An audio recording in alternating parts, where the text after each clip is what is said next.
Hey guys, welcome to my show at McElroy.com. These are real estate investing questions that we receive from people on LinkedIn, on YouTube, on Facebook, on Instagram, on TikTok, and all the social media platforms. So thank you for your emails and your DMs and all those things. That's very, very appreciated. I always like to pick some of the questions I think will help all the listeners. And a lot of these will be available on our real estate forum at kenmcroy.com. So be sure to look for them there too. But this question is, best and most proactive things to do while waiting for the right deal. And I actually like this question because that's kind of the situation I'm in. We bought properties aggressively from 2008 to about 2016, 17. And we bought a little over $1 billion worth of real estate, 10,000 units. And we had a, acquisition team, and we had an underwriting team. We had analysts. We had all these people working for us.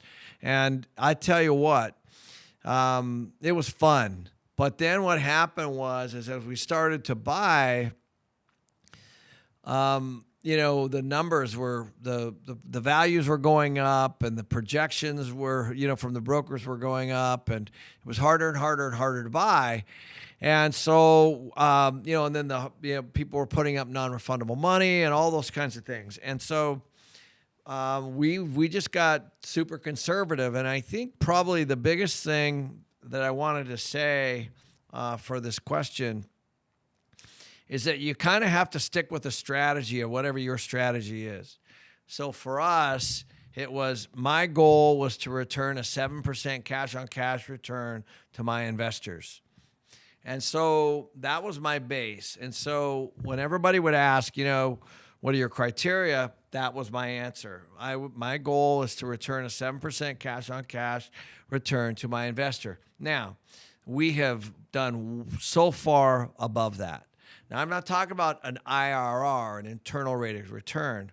I'm not talking about the equity. I'm talking about cash flow. So if my investor gives me $1 million, then I'm giving him or her $70,000 a year on that $1 million because that's a 7% cash on cash return.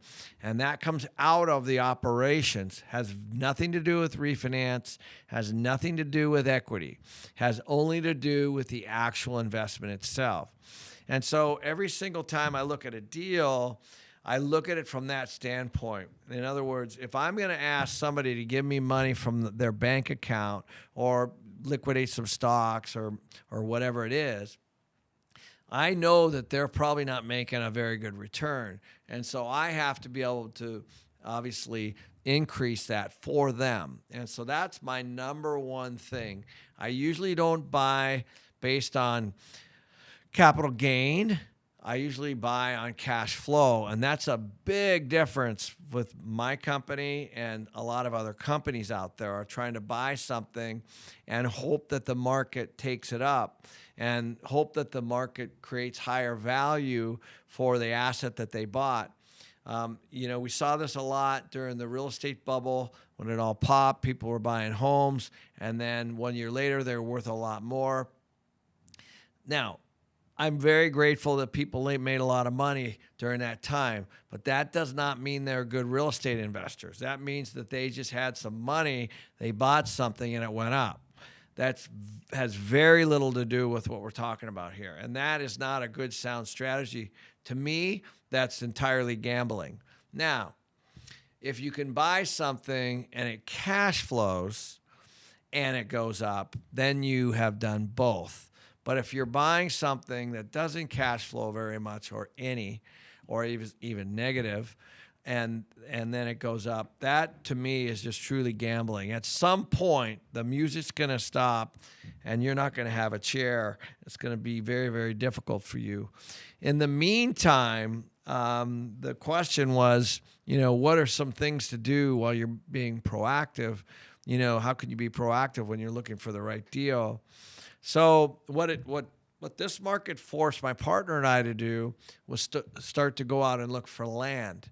And so we went out and bought some land, and now we're building properties, ground up construction, and we're building them at a 6 to 6.5 cap rate, which is significantly higher than anything that you can buy. Now, we typically haven't built during this cycle. And so that's one strategy that we've done. Another strategy is we've gone out and invested in some office buildings with a strategic partner. And in another case, we went and we built a self-storage property, a 700-unit self-storage property, which we did with some seasoned self-storage people so that we could learn those businesses. But on the one thing that you can never, ever put a price tag on is education. And so I think what I always do is I'm constantly going to things like Institute of Real Estate Management, National Apartment Association, IREM, Institute of Real Estate Investments. Those are organizations that teach education on what you're doing, and there's all kinds of stuff to stay on top of. Right now, the hot thing are opportunity zones, which, Donald Trump introduced.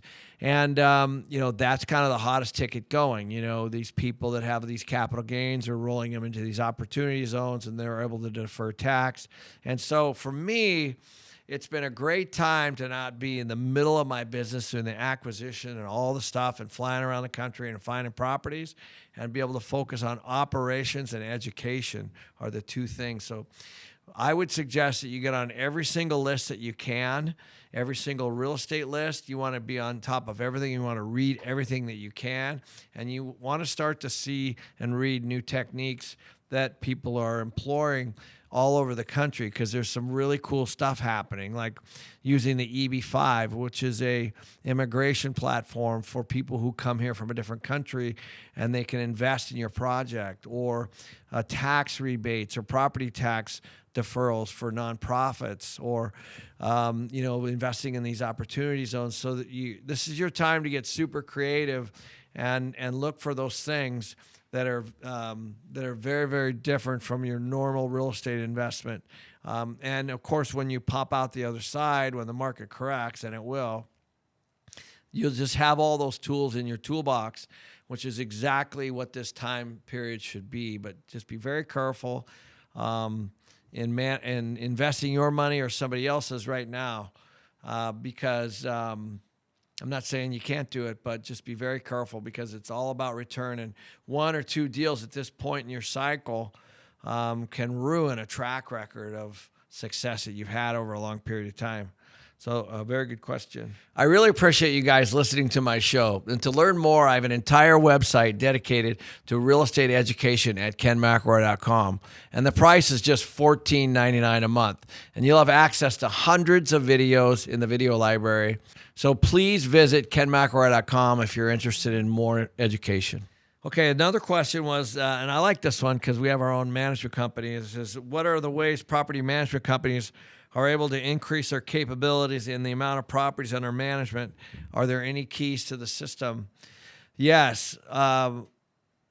This is a super complicated question, and it's an incredible question, because I don't think that people really appreciate the difference between a good property management company and one that's not. Because, and I now don't get me wrong, I think people say, hey, I turned this over to this property management company and they didn't do a good job, and therefore they're bad. That's not necessarily true. It could have been that you bought the property wrong, which is, being on the other end of that actually happened to me. We had a San Diego investor come in one day to our office, and he had bought a property. It actually was closing the next day, and he had a 100-unit property in San Diego that was 100% full, and he was on a sailboat every single day, and he had massive cash flow.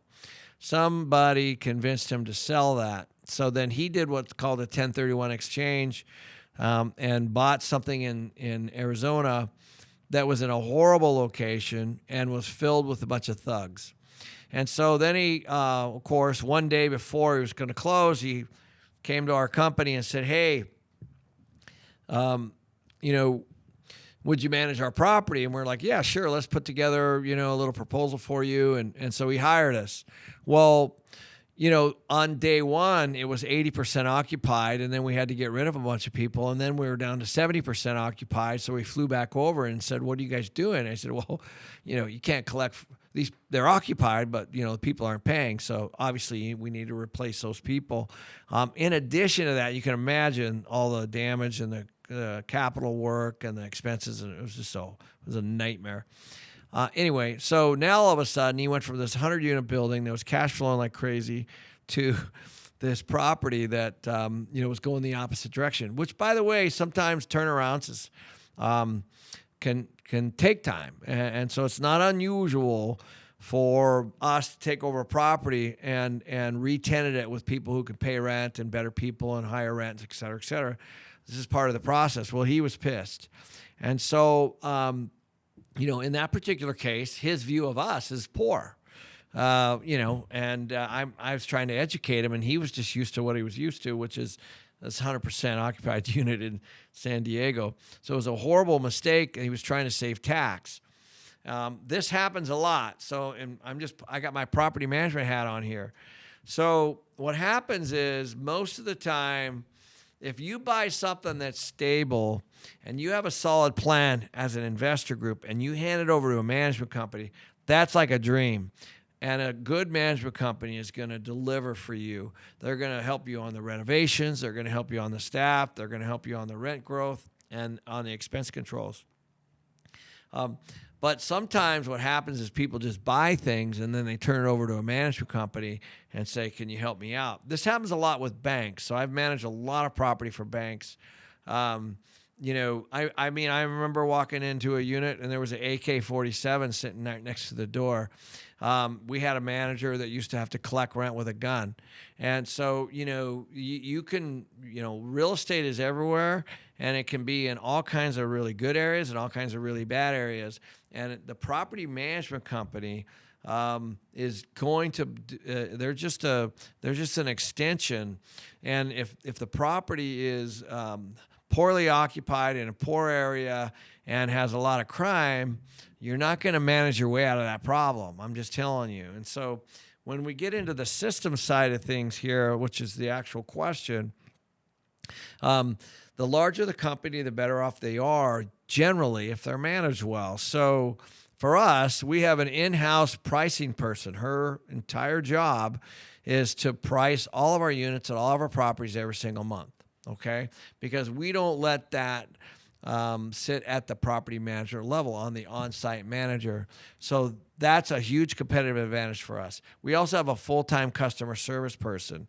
And so those people, what they do is they take the calls and they call our move-ins and they call our residents and they find out how our service is, et cetera, et cetera, et cetera. So we have that. And then on the expense control, we have national contracts with flooring. We have national contracts with appliance, with paint, you know, all the things that you would do on the inside of a unit. With the hardware, we have national buying, you know, pricing. So our cost is significantly lower on those kinds of things, and those are big things. We also, we're super creative around our insurance. We're rolling out what's called a captive insurance program, which is almost self-insurance.